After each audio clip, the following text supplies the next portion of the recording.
in San Francisco, California. It's about 2017. I'm at Ocean Beach, so that's why you can hear in the background some of the waves. So I'm surrounded by little ladybugs, which is very cute. It seems like there was some kind of dead animal over there because there's a lot of birds, and there are like a couple of crows are hanging out. So overall, beautiful day.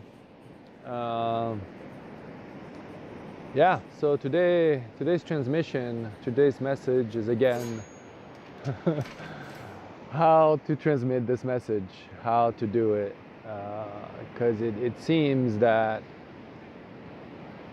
and again, this is not by any direct means, but it feels that the construct we find ourselves tied to is sticky. At the same time, there is encouragement from practices from some part of the psyche. It's hard to do. I don't want to go too cosmic on this. Well, maybe why not? I feel on a cosmic level there is some kind of help and encouragement. Maybe from other enlightened beings, it may be from other planets, it may be from aliens, but I'm not going to go into presuppositions about what they are and what. But the message is clear: is that yes, this is the correct path towards freedom for everybody, and that yes, there is a resistance, there is an active body of people who are fighting.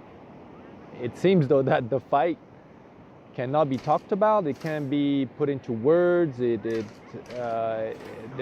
this kind of layer that we have to play this game to some extent, and that's the part that I'm like very confused about. And at the same time, it feels like whatever transmission or passage or transformation was encountered through my experience is valid, and that the suspicions I had growing up were true, and now it's kind of coming all together.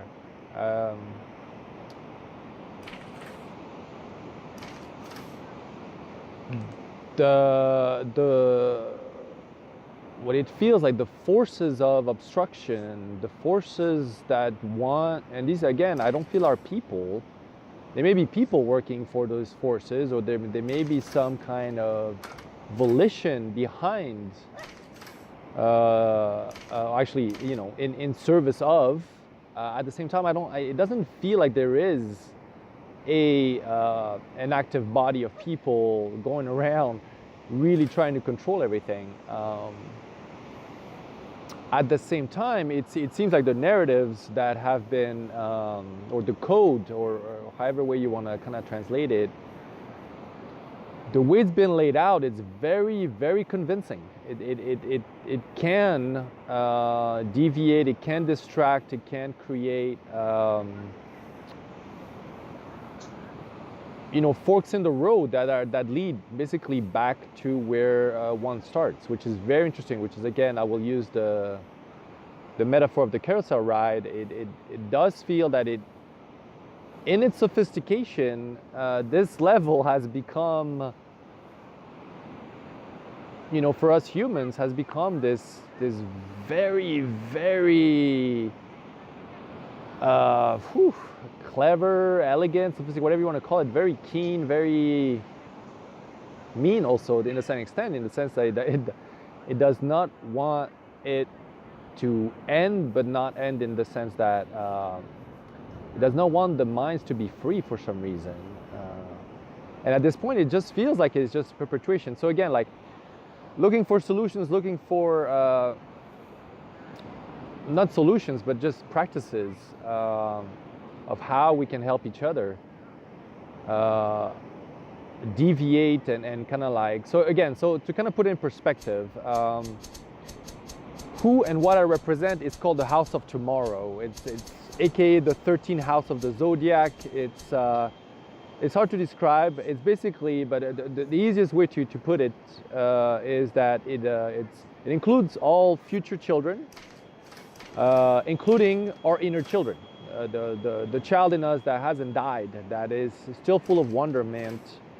It hasn't been domesticated, hasn't been tamed by this construct, hasn't been tamed by society, hasn't bought into narratives of isolation, narratives of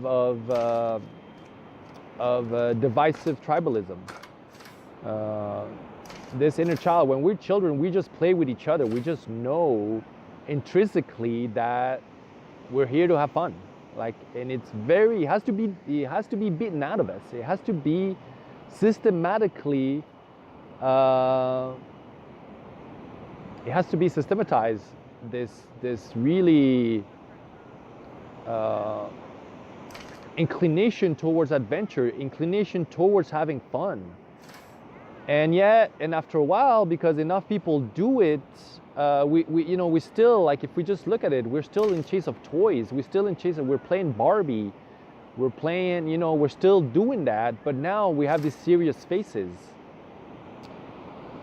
So again, it feels like, we do this time and again, and this is very inclusive. This is not like, this is not a guru, this is not a system, this is not a messiah, there's nothing to do with all of that. This has to do with us. This includes all the people of planet Earth. This is one planet. And again, the wind is made up of spirit. Spirit is breath. Spirit is wind. I don't understand how we got so far away from just feeling the breath. There's both conscious and unconscious behavior. And when people ask, like, what kind of economic system is going to transpire or take over, look at the body. Look at the body. What regulates the body? The unconscious.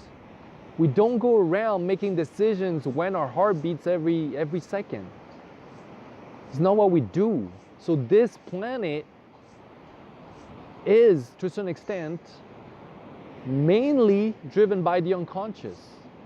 It's driven, but at the same time, we are manifestations that can be aware.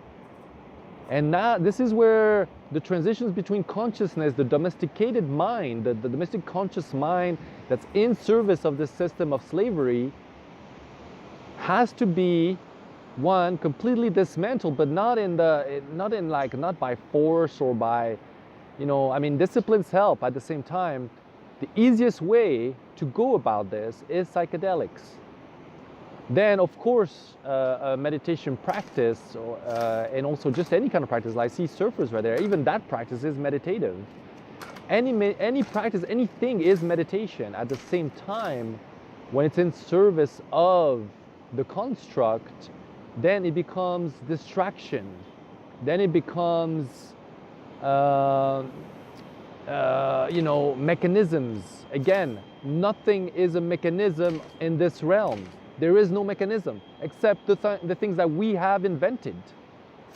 And our attachment to this physical plane and this mechanistic thinking and perspective is the enemy, is what we need to let go of. Yes, we've made advancements. Yes, we've come a long way from, hunting and toiling the earth, blah, blah, blah, I don't know. From being under the prey of some kind of reptilian predator, or whatever, however that true is. This is not what's happening.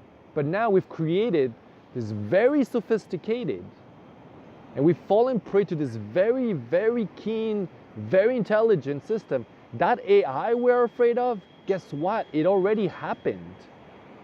It's the system. It has enslaved us. Skynet already happened. Showing up for work at a mandatory time, doing things on a systematic basis is not natural. Nothing behaves like that. Nothing. Yet we have confused order with safety. We have confused a jail with shelter. We have confused processed and manufactured food for sustenance. And then on top of it all, we have allowed fear to run supreme. And this is what rules us now. Mara is not even in charge anymore. He gave up after the Buddha left. The devil, you know, he's just actually came back to help us in the guise of technology, in the guise of RGB, in the guise of this other light. So now we find ourselves again, this is not the first time we encountered this crossroad. We find ourselves again here. Yet this is different. So something has happened. So there is something that is innately transcendent about us. And because there's enough of us, because this planet again is one system, because it is one system, basically anybody that's alive, past, present, and future is still here in the form of whatever. We don't know. It doesn't matter. We don't need to know. Knowledge is the problem. What's going to help us? Feeling. Direct awareness, direct experience, not some story you tell yourself. I'm feeling it too. Believe me, this is not, you know, this is again a transmission. This has nothing to do with who or what I am. I'm like you. Just a lone boy, just a scared animal in a certain aspect, and a divine being on the other. And we're right here in that level that gets to do this. And yes, we have companions, yes, we have help, yes, we have all these things that, yes, in their intention, in their inception, were devised and created to help us, but they have enslaved us. This cognitive mind, this cognitive behavior, the academia that we follow and that we gauge everything by is part of the problem. The square buildings we live in, there's no squares in nature. So again, this is such, yes, on one end, it's such a great undertaking. How is it gonna, like, you know, this is not about revolution. This is not about storming the White House and implanting a new puppet. No, it has nothing to do with that. Life is beyond that. Life does not live in our minds. Our minds are even constructs of itself. We, like this planet, are one system. We are part of this planet. We came from this planet. At the same time, we can't deny that there's a celestial aspect. And yes, you could paint it in whatever way you want. You could put Vedic deities, you could put Greco-Roman deities, it doesn't matter. Judeo-Christian deity, sure, whatever flips your boat, whatever allows you to treat another human being as a manifestation of the divine, then okay, do it. But that's not what we do. We use those as shields and swords to cut each other through the back. We don't even do it, like at least back in the day in the Crusades, they ate each other, but they ate it, at least they knew that yes, we ate people. We are, the only reason we're here right now is because we are horrible, horrible beings on one aspect.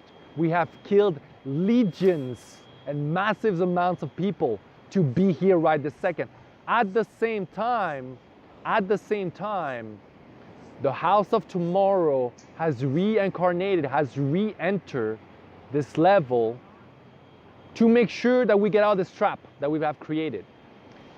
Look, if you want to pay homage to your ancestors, if you want to pay homage to the past, then stop playing along with this corrupt system that, one, is ruled by fear, two, will dangle these toys, will dangle toys and make that the goal of life. And then when toys are not enough, it becomes experiences in the terms of like, oh, go travel, go see the world. And then what? No, The only thing we're here to do, one, is to know ourselves. And to know ourselves, the easiest way to do that is to breathe into our soul. And our soul is located about 3 inches below the belly button. It is called in Chinese Taoism the Dantian. It is not a mythical place. It does not live in the brain. It lives 3 inches below the belly button. Breathe to it. Feel it. Behave from it. In women, it's the second chakra, aka the uterus. Yes, I said uterus. Yes, there are children present. What? We all have them. We all have genitals. You fucking morons. How? Tell me, how did you get here? By divine intervention? No! You came out of the vagina. God damn it. And then you keep dangling those words and talking about genitalia like it's not appropriate. Because what? Because this system knows full well how to control people. The easiest way is divide and conquer. So make sure you don't get in touch with your soul. Make sure you don't get in touch with your genitalia. And then it's so easy to dangle distractions and substitutes. Yes, I'm angry. Yes, I'm mad. But not the kind of rage that comes out of frustration. Not the kind of rage that comes out because I didn't get my candy. No. This rage is transcendental. In a book from Jack London called Star Rover, it is mentioned that there's something called the red rage. And that's what triggered the protagonist falling and killing at San Quentin. I embody rainbow rage. I embody that kind of rage. The full spectrum. The full electromagnetic spectral rage. Why? Because you going around behaving like sheep hasn't solved anything. Your degrees haven't solved anything. Anything. We've created, let's be inclusive, we've created more problems that we have solved. And now this system is so beautifully oiled that it doesn't even need anybody to be in charge. It doesn't need anything. The code is so embedded at the soul level that the only way to scramble it is, one, by breathing to your soul and feeling your body. It's not out there. Nothing is out there.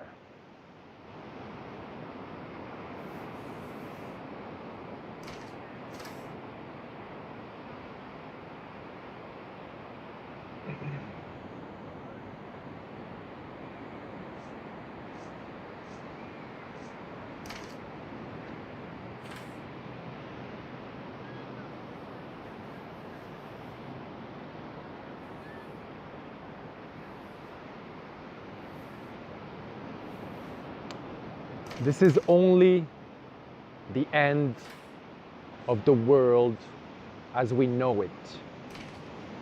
And at the same time, for their sake, for your own inner child's sake, wake up.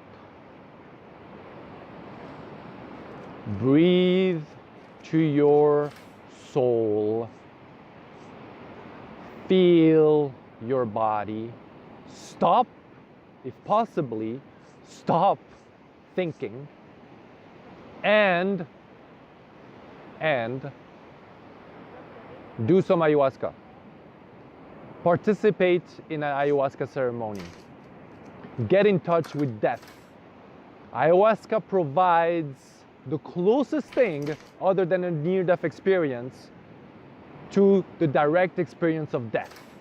The only other people that have done that are people who have seen combat, who have seen death. And yet, because we have a system that does not reward truth, that does not reward healing, they come back scarred. And their dreams and their scars become the reality that we get to fight against.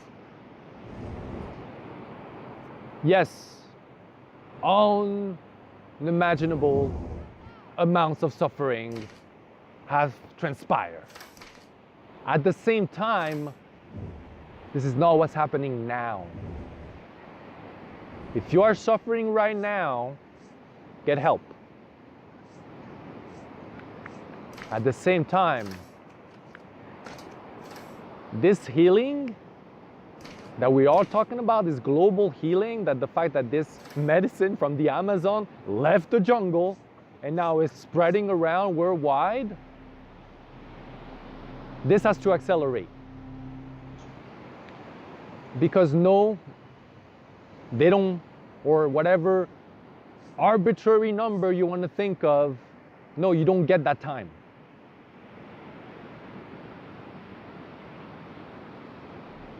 Again, we do not enter this level, and by we I mean everybody that's able to walk on 2 feet and speak, and to a certain extent be distracted by their mind. We all are avatar people.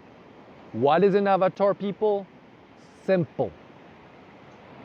There's 3 layers of existence: nature, avatar, and celestial.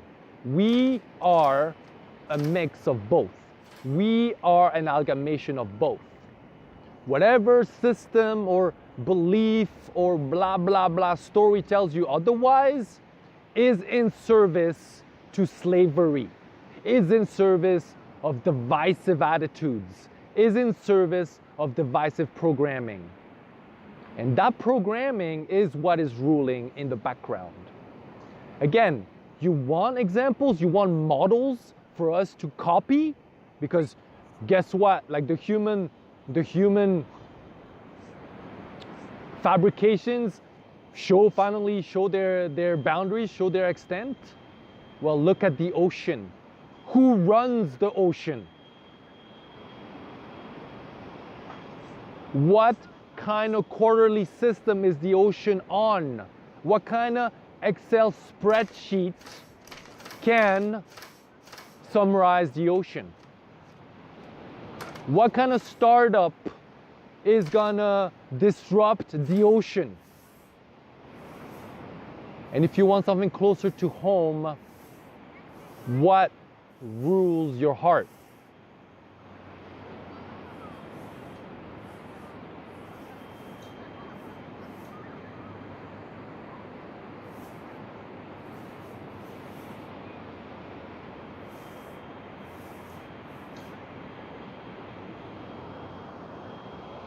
This war we find ourselves in the middle of, this remnants, this ghost of a fabrication, of basically obsolete code that was supposed to be commented out so long ago and so simply, literally at the time of birth, when we sing, when we invite the new life into it, like tribal people used to do, it commented out the code that says that this place is hostile. This place is only hostile because we are enslaved by fear. We are imagination machines. And at the same time, when they're in service of fear, the only thing they create is more fear, more paranoia. And then it will defend itself by creating pride in it, pride in the narratives of fear. And then when that's not enough, it will create punishment and reward systems to accompany it, to make sure that everybody stays in line. Because ostracization, isolation is the worst fate we can have as humans. And yet we've created an entire global society whose sole purpose is to isolate the individual,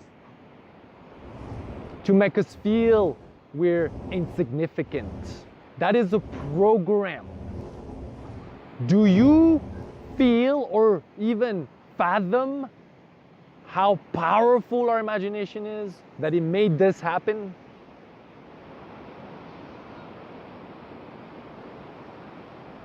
And yet we go around, oh no, pretending, no, somebody else.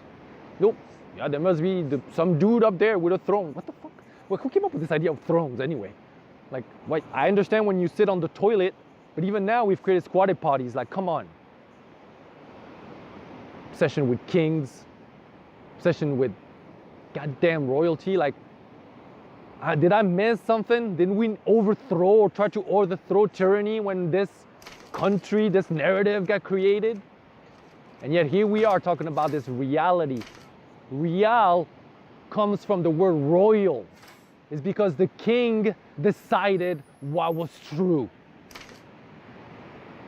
Last time I checked, there are no kings here, except that empty throne in the mind that we pretend and worship like the Wizard of Oz.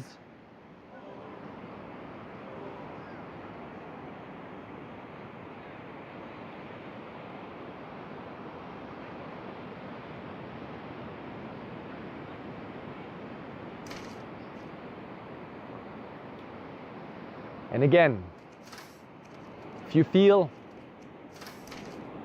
that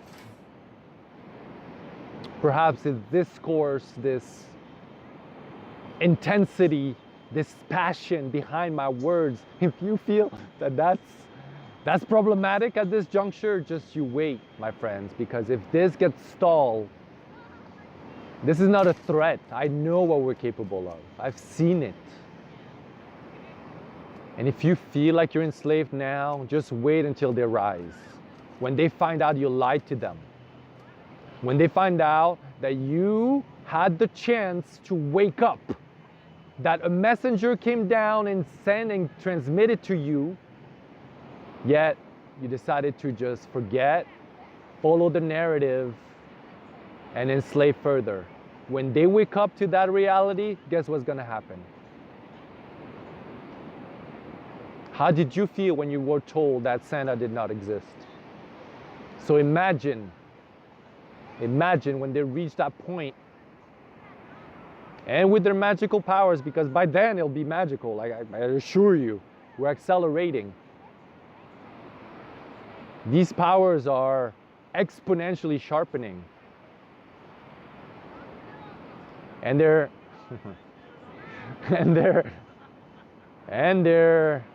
coming out in force. And we had clues, we had warnings, we had other messages. Yet if this calibration is not furthered, it's not spread, then yeah, you'll be happy that this dude on the beach is the last thing you need to worry about.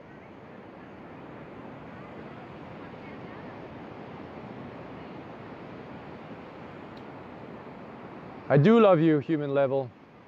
That's why we came back. At the same time, this is not the type of love that is on a Hallmark card.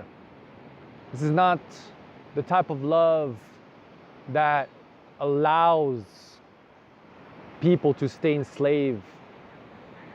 Nope. This is the type of love that, like the sun, will shine and will burn.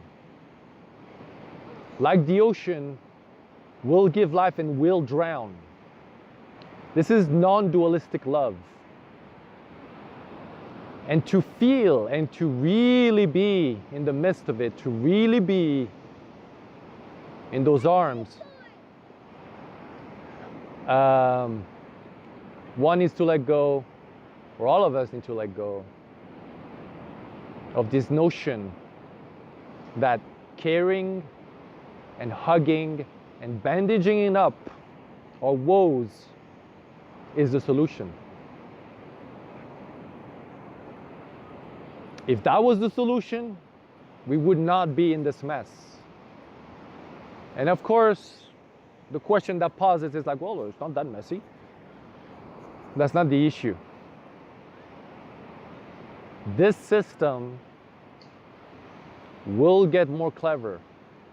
At the same time, the warning and the message is that the house of tomorrow is about 10 to 100 years ahead of what the system can produce. So again, it's inevitable. The transition was supposed to happen. You know when it was supposed to happen. The incept was here back in 79, back in 69. And it was stalled. It was manipulated away, manufactured away. And yet, no matter what we do, it can't be stopped.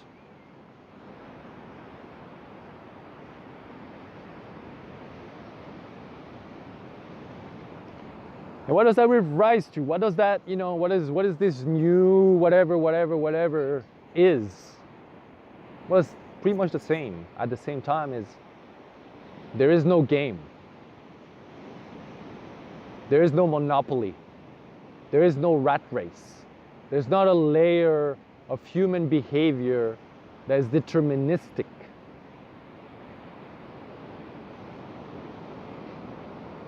Look at the ocean. Yes, you can put all that into an algorithm and get a facsimile, something close to it. Yeah, you will never, ever, ever be able to replicate it.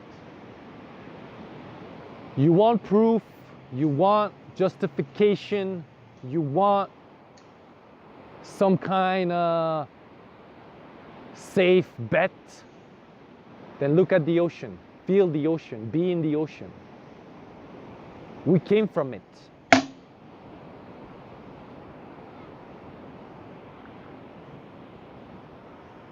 Is that air you're breathing right now?